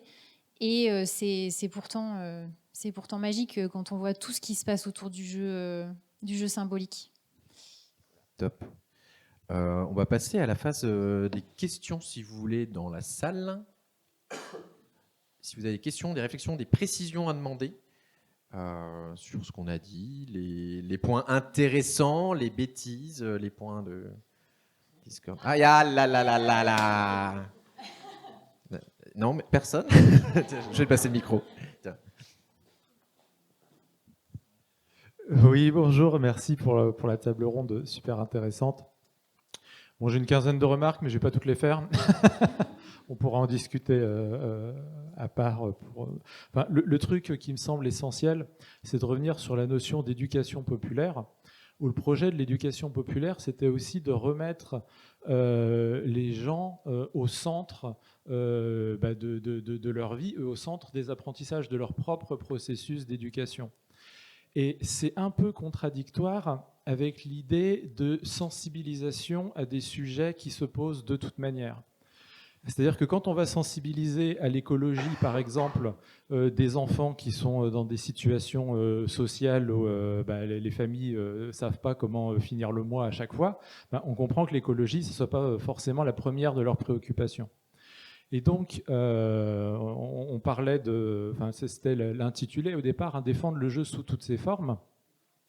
Là aussi, je serais prudent sur la formulation, parce que c'est le problème du jeu qui est un terme extrêmement polysémique. Et donc, la question, c'est de quelle façon on construit le jeu dont on parle.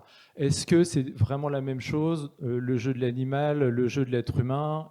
Est-ce qu'à l'intérieur de l'être humain, le jeu du bébé est la même chose que le fait de jouer à Terraforming Mars ? Ça peut faire débat. C'est pour ça qu'il y a un positionnement qui devrait toujours être donné sur qu'est-ce qu'on entend par jeu. Donc Marion a donné la définition qui était utilisée en ludothèque parce que c'est un positionnement, c'est ça qu'on a envie d'entendre par jeu. Alors qu'il y a des formes de jeu qui peuvent être contre-productives par rapport à cette démarche d'éducation populaire où on veut placer les personnes au centre, on veut les rendre acteurs de leur vie. Je pense à tout ce qui est jeu conçu pour être addictif. Alors, il paraît qu'il ne faut pas employer le terme, que c'est abusif de dire que les jeux sont addictifs. En même temps, c'est un argument de vente qui est utilisé. Donc, à un moment, il faut se décider si on veut l'utiliser ou pas. C'est le cas pour toutes les incitations publicitaires qui vont, quand on demande, on dit laisser les enfants libres. Si on laisse les enfants libres, ils veulent jouer au jeu que la publicité leur montre. Donc quelque part, il faut être là aussi pour contrebalancer cette influence qui leur est amenée. Mais surtout, ce qui est important pour moi, c'est ce que tu disais, Marion, à la dimension de la liberté. Alors, je travaille dans le milieu des ludothèques, au cas où vous ne l'auriez pas deviné, mais je suis aussi psychologue à côté. Et la dimension de la liberté, elle est importante parce qu'on se rend compte que quand on a des gamins, alors un peu tous les âges, mais 7, 8, 9 ans, voire plus grands, qui se retrouvent dans un espace, on dit, débrouille-toi, fais ce que tu veux. Des fois, c'est la première fois de leur vie que ces gamins-là se retrouvent dans des situations où il n'y a pas un adulte qui est derrière eux à leur dire ce qu'ils doivent faire. Et si on veut à un moment former des citoyens responsables, des individus, il faut faire quand même à un moment l'expérience de la liberté. Si on est toujours guidé sur ce qu'on doit faire, ce qu'on doit penser, ce qu'on doit travailler, on est des individus un peu conditionnés, puis on est surtout des individus qui vont pas bien, hein. Alors ça, c'est un apport, entre autres, hein, mais de l'Association américaine de pédiatrie, pour dire on n'est pas que des gauchistes babos à défendre qu'il faut que le jeu soit libre, hein. L'Association américaine de pédiatrie, c'est pas le même niveau social, hein, vous voyez tout de suite. Donc eux, ils ont constaté qu'il y avait de plus en plus, et alors encore plus avec le Covid, mais c'est déjà constaté largement avant, de troubles psychiques chez les enfants et chez les ados. Des troubles du comportement, des troubles de l'attention et des anxiétés de performance. Bon. Et donc, évidemment, il y a plusieurs facteurs, hein, derrière le développement de ces troubles, mais un des facteurs qui a été mis en avant et sur lequel l'Association américaine de pédiatrie essaye de travailler, c'est la diminution énorme du temps d'activité libre des enfants. C'est-à-dire qu'ils sont de plus en plus longtemps exposés à des temps où on leur dit voilà, maintenant tu vas faire telle activité, maintenant tu vas faire telle activité. Et c'est un peu une dérive qui a été constatée aussi, hein, dans le périscolaire, les centres de loisirs, les centres de vacances, hein, où effectivement c'est des emplois du temps avec des activités qui se succèdent et qui font que les enfants n'ont jamais le temps de se poser, d'aller à leur rythme, d'avoir un moment de se poser la question qu'est-ce que j'ai envie de faire maintenant, de quoi j'ai besoin maintenant, dans quel état je me sens, etc. Donc la place, simplement le fait de laisser cet espace, de se retrouver face à soi-même, à se dire là maintenant qu'est-ce que j'ai envie de faire, c'est hyper important et il faut qu'il y ait des espaces qui puissent le proposer, comme par exemple les ludothèques. Alors il n'y a pas que les ludothèques, il y a les terrains d'aventure, tout ça sont sur la même vision, je pense, du jeu, mais qui est une construction du jeu qui va à l'encontre d'autres, hein, qui peuvent exister aussi, qui peuvent être des visions très utilitaristes ou très commerciales et qui n'ont pas du tout les mêmes intentions et pas du tout les mêmes enjeux derrière. Voilà, je vais m'arrêter là.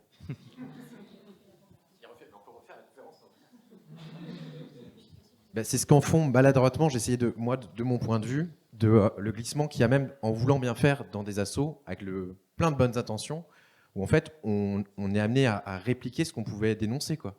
Alors moi, il y a des jeux qui sont très bien, hein, pédagogiques, machin, mais en fait on est encore une fois pour bourrer le crâne à force, et sur du temps qui aurait pu être libre pour autre chose, en voulant bien faire, peut-être on a des impacts même qui pourraient être négatifs. Mais ça, j'ai pas du tout le recul, hein, faudrait un recul d'étudier là-dessus, mais c'est vrai qu'il faut en tout cas se poser la question, et je trouve que c'était intéressant par rapport aux propositions qu'elles avaient et ce que tu disais. En fait, c'est simple, hein, juste du jeu libre, ça coûte pas cher, c'est un beau message finalement, de se dire qu'on peut... Après, juste pour préciser, attention, on ne dit pas que le jeu libre, c'est le seul jeu qui doit exister, la seule manière de jouer qui doit exister dans nos sociétés.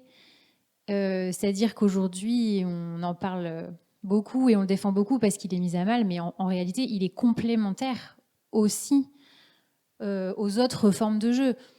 Les jeux qui deviennent des outils ludiques, qui pour moi ne sont pas vraiment des jeux, ce sont des outils ludiques, ont totalement leur place aussi dans nos sociétés. Et heureusement que dans l'éducation nationale, on utilise aussi des outils ludiques pour des apprentissages, parce qu'en fait, c'est vachement plus facile, plus fun aussi pour les enfants. Ça aussi, c'est prouvé clairement. Donc, on n'est pas en train de dire que c'est mal, le jeu qui devient un outil ou sur lequel il y a des velléités de comprendre qu'est-ce que ça fait d'envoyer des gens dans un train et on ne sait pas comment ça va se terminer, ou voilà, à travers le jeu d'essayer de comprendre qu'est-ce qu'ils ont vécu, etc. C'est juste que c'est un outil ludique. Voilà, et ça doit rester un outil ludique. C'est pas quelque chose qui vient nourrir notre besoin en fait de liberté et de jeu et de jouer pour être libre. Voilà. Ça vient nourrir autre chose et qui a tout à fait sa place et heureusement que ça existe. Mais voilà, je voulais juste remettre Moi, c'est intéressant parce que j'ai envie de rebondir sur ce que tu viens de dire. Donc pour toi, Freedom, le jeu où on joue des passeurs d'esclaves, par exemple, c'est un jeu ou c'est un outil ludique? J'arrive pas à répondre à cette question. Une fois, j'ai joué à un jeu il y a longtemps aussi. C'était avec des copains de la LF. Je me rappelle plus du nom, mais peut-être que tu vas connaître. C'était un jeu où il fallait acheter des propriétés, des maisons luxueuses et tout ça, et il fallait faire des pots de vin. Bref, et en fait, je me suis révélée être assez forte à manipuler, à faire des pots de vin sous la table et tout. Et j'étais très jeune ludothécaire à ce moment-là, donc j'avais pas l'expérience, tout ça.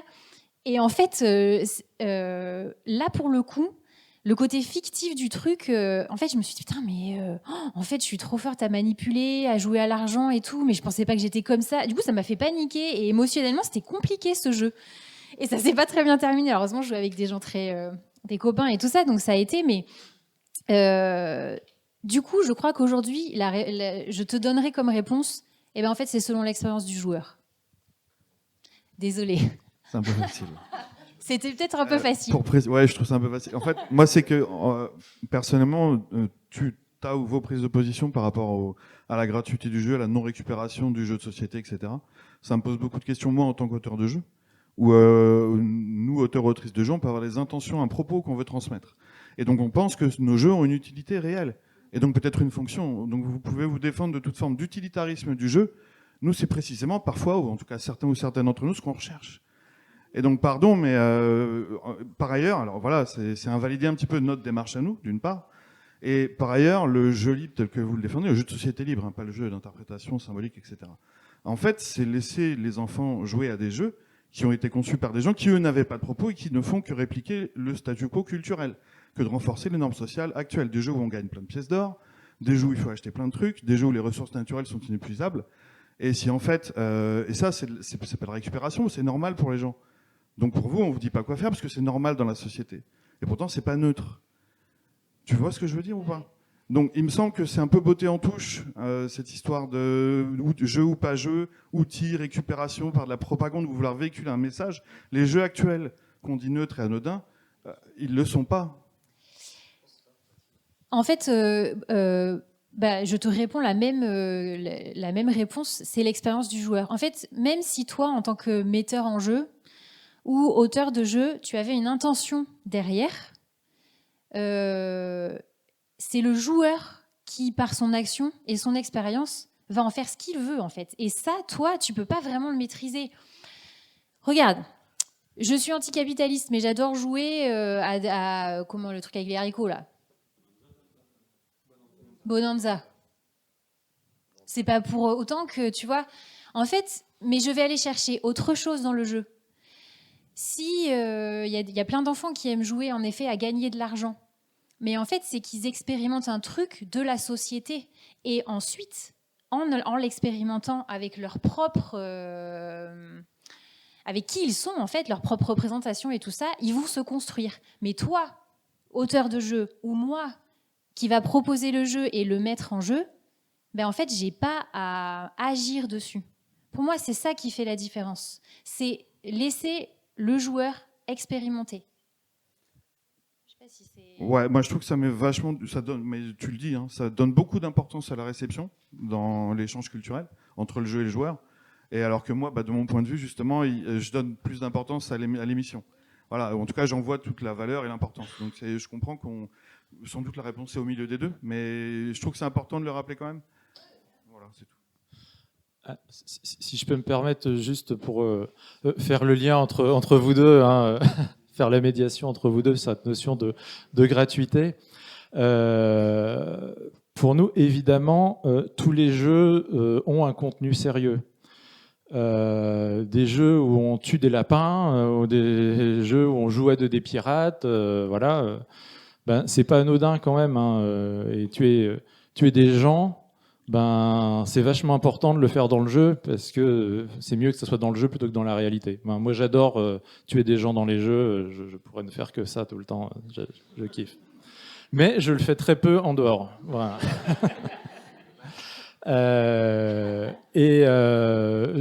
Là où où il y a la notion effectivement de l'intention. Enfin, il peut tout à fait y avoir sur des jeux sérieux, enfin des jeux sur des sujets sérieux. Et quand on regarde les jeux qui étaient créés dans les années 80, enfin un jeu que j'ai découvert en étant ado, c'était Respublica. Tu peux difficilement faire plus sérieux que ce jeu-là en termes de complexité, de recherche historique, etc. Mais la démarche dans laquelle on va vers le jeu est une démarche où on dit « Tiens, cette chose m'interpelle, c'est moi qui ai envie d'aller vers elle ».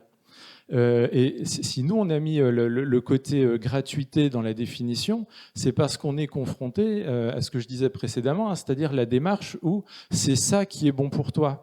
Il faut que tu saches le réchauffement climatique ou l'hygiène ou la géographie ou ce que tu veux. Et c'est moi qui te dis ce que toi, vers quoi tu dois aller. Je pense que c'est là, hein, simplement cette notion de gratuité. Alors, juste pour revenir sur ce que tu disais, en revanche, Marion, que... effectivement, on défend le jeu libre. Il y a d'autres définitions du jeu qui existent. Elles peuvent cependant poser problème quand même, pas pour des questions de définition du jeu, mais pour des questions de vision qu'on a de l'éducation. On en parlait ce matin, hein, c'était sur la conférence sur le thème de l'engagement. À un moment, si on apprend des choses, si on enseigne des choses, si on a envie de transmettre des choses, c'est parce qu'on pense qu'elles ont une valeur en elles-mêmes. Si on ludifie et que c'est donc la forme qui devient importante et pas le contenu, alors déjà les études qui sont faites, hein, enfin les méta-études montrent que le jeu n'est pas plus efficace que n'importe quelle autre manière, n'importe quel autre outil pédagogique. Hein. On apprend avec le jeu, mais on n'apprend pas mieux qu'avec une leçon bien construite, un peu classique, dans laquelle on fait agir activement l'apprenant. Mais surtout, quand on utilise des jeux sérieux ou des jeux éducatifs, donc oui, il y a du fun, mais il n'y a pas forcément justement une prise de conscience de l'importance du sujet dont on parle. Et quelquefois, ça peut même avoir, enfin encore une fois, on en parlait ce matin, des fois ça peut avoir l'effet inverse, hein, c'est-à-dire que traiter sous forme de jeu certains sujets, ça peut montrer qu'au final, voilà, la maltraitance, c'est un sujet rigolo, on peut en jouer. Je caricature, hein, je connais pas de jeu sur la maltraitance encore pour l'instant, mais voilà, c'est une précaution à prendre aussi quand même hein, dans cette utilisation hein, des jeux, à se dire est-ce que le contenu dont on parle garde son sens pour la personne qui le reçoit de cette manière-là.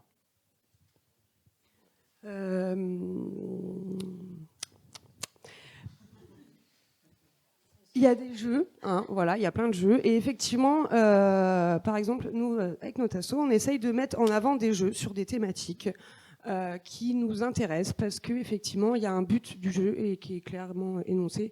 Récemment, on a fait une soirée sur la thématique Le roi est mort, vive la lutte. C'était juste la date de la décapitation du dernier roi. C'était à peu près la même date. Et du coup, on a fait des jeux On lâche rien, Le cortège, enfin des jeux politiques, hein, clairement, qui parlent de ce qui se passe dans la société actuelle. Et voilà, on a bien compris que les auteurs avaient un message à nous faire passer et que nous aussi, on a envie de faire passer justement ce message. Donc, on le fait avec plaisir. Et puis il y a des jeux, je pense à un Pandiskim, hein, il y a une partie assez épique qu'on a fait en interne avec mes petits camarades de jeu. Et en fait, moi non plus, j'aime pas du tout ce Pandiskim, hein, c'est les montages financiers, etc., où on arnaque tout le monde. Enfin, c'est une catastrophe économique et c'est ce qui se passe d'ailleurs tous les jours avec les banques. Et du coup, j'ai détesté jouer à ce jeu. Je ne voulais même pas jouer quand c'était mon tour de jouer. Ça a duré une plombe et on comprenait bien l'intérêt du jeu, c'était de nous montrer les mécaniques financières. Et effectivement, là, on voit bien que le jeu nous apporte quelque chose à ce moment-là. Mais il y a aussi d'autres jeux très drôles où, je sais pas, un Peanuts Club où voilà, des ventes aux enchères. Après, on aime ça, on n'aime pas ça, et qui le rend un peu plus fun. Mais voilà, ça continue à exister par ailleurs, toutes ces pratiques de la vie quotidienne, etc. Ouais, moi c'était pour rebondir sur vos deux prises de parole, où en fait je pense que la question de l'intention, elle est primordiale, mais du coup c'est une question de double intention, de la tienne en tant que justement émetteur, de donner à jouer avec, mais comme toutes les formes de création artistique, en fait, le cinéma, ou écrire un bouquin, en fait, tu vas délivrer une œuvre qui est la tienne et le jeu avec un message à l'intérieur qui t'appartient, mais ce qui ne t'appartient pas, c'est la réception justement et l'intention que les gens vont recevoir, et que dans le sens où cette idée de récupération, je pense que c'est ça qu'on veut donner à faire réfléchir, c'est de dire, de vouloir imposer en fait ce truc-là, le jeu des trains. A priori, c'est plus la volonté de faire prendre conscience de quelque chose, mais c'est pas de jouer en fait. C'est le message qui est derrière ça. C'est pas le message du jeu en lui-même en fait. Je te vois que ça te fait réfléchir. Mais du coup, pour le coup, l'intention qui était celle de l'autrice, ça lui appartient à elle, mais la façon dont les gens vont recevoir ça, en fait, qu'il y ait des gens qui s'indignent, qu'il y ait des gens qui soient réceptifs à ça, que leur expérience, en fait, elle diffère, ça leur appartient à eux. Et du coup, si l'idée, c'est de créer une réaction particulière, autre que celle de jouer, il y a cette forme-là de dire, en fait, l'intention qu'ils avaient au départ, c'était sûrement celle de jouer, et qu'on les prenne en otage, entre guillemets, vraiment, avec le truc de dire, voilà, en fait, c'est ça le message. Tu peux écouter ma phrase avant de t'indigner. Mais du coup, il y a aussi ce truc-là de respect, en fait. Si je te dis, on va jouer à un jeu, il faut respecter le fait que l'association au mot jeu et jouer, c'est aussi celle de plaisir et celle de divertissement, qui n'empêche pas la prise de... Ou pas. Sachant que là-dessus, c'est ce qui est assez marrant, c'est que dans cette façon de pas forcément avoir plaisir, c'est des choses qui, je trouve que dans le milieu d'éducation populaire et des associations, ça fait longtemps qu'on joue avec des choses qui font pas forcément plaisir. Mais je trouve qu'il y a quelque chose qui se creuse là. Et moi, en tant qu'animateur, et je passe la parole à la personne là-bas qui veut, moi, je sais que je fais dans ce cas-là, avec le recul que j'ai sur la pratique des jeux, qui est moins poussée que la vôtre, mais que je trouve passionnante, c'est que moi, c'est comme pour les films. S'ils veulent voir du Transformers, ils vont bouffer du Transformers. S'ils veulent voir ça, ils vont voir ça. Mais moi, en tant qu'animateur, parce que j'ai un peu d'intention derrière, je vais peut-être leur proposer un petit pas de côté aussi. Et surtout, j'ai toujours proposé aussi de, collectivement, entre eux, qu'est-ce qu'ils en pensent, et on déconstruit ce qui a été la déconstruction en animation, éducation populaire. Qu'est-ce qu'ils en ont pensé? Pourquoi? Comment ils l'ont reçu? Quel était le message de l'auteur à leur avis? Eux, ils en ont pensé quoi? Et là, moi, je sais depuis cette année, je sais que cette pratique que j'avais déjà ancrée en moi sur toutes les formes artistiques, j'ai envie de l'appliquer aussi aux jeux, quoi. Quand en jeu, ils veulent jouer à des jeux qui sont connus, mais leur proposer des jeux aussi, ils vont peut-être pas prendre plaisir tout de suite. Ils n'ont pas aimé, et comme on fait souvent en éducation populaire, t'as pas aimé? Ah ouais, ok, t'as pas aimé, d'accord.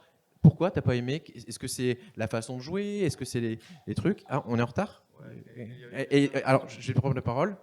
Alors moi, cette conversation-là, elle me fait penser, c'est peut-être une déformation de mon métier, je suis bibliothécaire, et du coup, ça me faisait penser à la question de la collection et de comment on forme une collection, et ça peut être un point de convergence entre les deux opinions, parce que on crée une collection, donc en tant que professionnel, on choisit des jeux qui nous semblent intéressants dans une forme de respect des intentions des auteurs et autrices, et on donne accès librement ensuite aux usagers et usagères à l'intérieur de cette collection-là, assez librement, mais finalement pas si librement que ça. Et ça m'interrogeait du coup au niveau de ce que ça donnait d'un point de vue éducation populaire. C'est vachement médié quand même une collection, donc est-ce qu'on laisse vraiment libre dans ce cas-là? Mais c'est peut-être un peu large pour une conclusion. C'est une très bonne question, et malheureusement on n'a pas le temps, mais clairement le jeu n'est jamais réellement libre, en fait. Alors, je crois que c'est un peu la conclusion qu'on peut donner, parce que même nous, on a des effets, on trouve qu'il y a des effets induits dans le jeu. Mais en fait, ce qu'on veut dire, c'est que il y a une forme d'orientation, il y a une forme en effet, d'action en fait du médiateur ou de l'auteur, etc. Mais là où réside l'éducation populaire, c'est de redonner le pouvoir d'agir à la personne qui en fait l'expérience.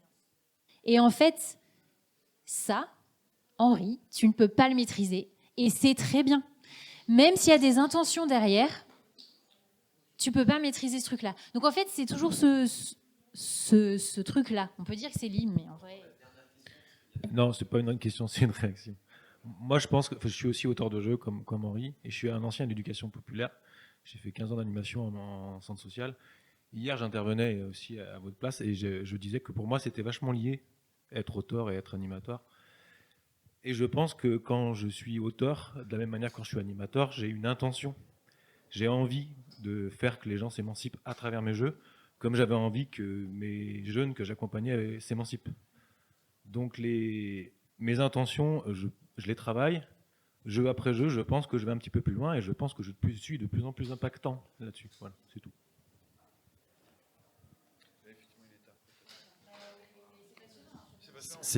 On peut poursuivre la discussion autour d'une table. Il y a aussi l'espace bar ou à d'autres endroits. Merci beaucoup d'être venus si nombreux. Et merci à vous.